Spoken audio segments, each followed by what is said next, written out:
Hi guys, welcome my video. তো তোমরা কেমন আছো? আশা করি তোমরা সবাই খুব ভালো আছো। আমিও খুবই ভালো আছি। তো গাইজ, প্রথমেই বলি, তোমরা আমার চ্যানেলটাকে অনেক সাপোর্ট করো।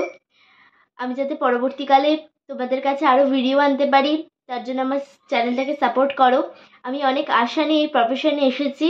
আমার চ্যানেলটাকে তোমরা সাবস্ক্রাইব করো যাতে আমি পরবর্তীকালে তোমাদের কাছে আরও ভিডিও আনতে পারি। আজকে কি তোমাদের মধ্যে কম বেশি সবাই জানে, আজকে হচ্ছে 22শে শ্রাবণ, বিশ্বকবি রবীন্দ্রনাথ ঠাকুরের মৃত্যুদিন। বাঙালির কাছে একটি মর্মান্তিক দিন এটি। 1941 সালের 7ই আগস্ট বিশ্বকবি রবীন্দ্রনাথ ঠাকুর আমাদের ছেড়ে পরলোক গমন করেন। তাকে শ্রদ্ধা জানিয়ে আমার আজকের নিবেদন কবি বিশ্বকবি রবীন্দ্রনাথ ঠাকুরের লেখা কবিতা কৃপণ।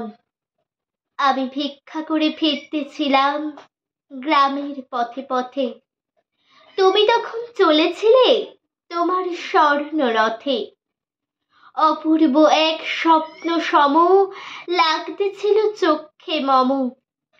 কি বিচিত্র শোভা তোমার, কি বিচিত্র সাজ।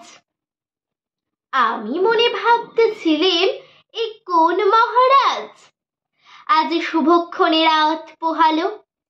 ভেবেছিলেম তবে আজ আমারে দাঁড়ি দাঁড়ি ফিরতে নাহি হবে। বাহির হতে নাহি হতে কাহার দেখা পেলেম পথে। চলিতে রথ ধনধান্য ছড়াবে দুই ধারে। মুঠা মুঠা কুড়িয়ে নেব নেব ভারে ভারে। দেখি সহসা রথ থেমে গেল আমার কাছে এসে। আমার মুখপানে চেয়ে নামলে তুমি হেসে।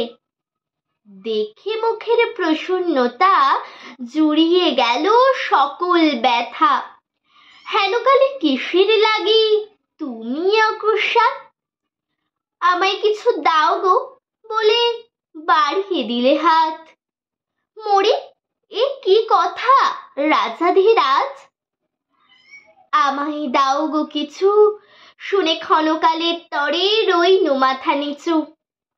তোমার কিবা অভাব আছে ভিখারি ভিক্ষুকের কাছে, এ কেবল কৌতুকের বশে আমায় প্রবঞ্চনা।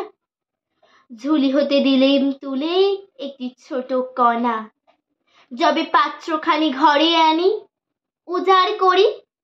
এ কি ভিক্ষা মাঝে একটি সোনার কণা দেখি। দিলেম যা রাজ ভিখারি রে, স্বর্ণ হয়ে এলো ফিরে। তখন কাঁদি চোখের জলে দুটি নয়ন ভরে। তোমায় কেন দিইনি আমার সকল শূন্য করে। নমস্কার।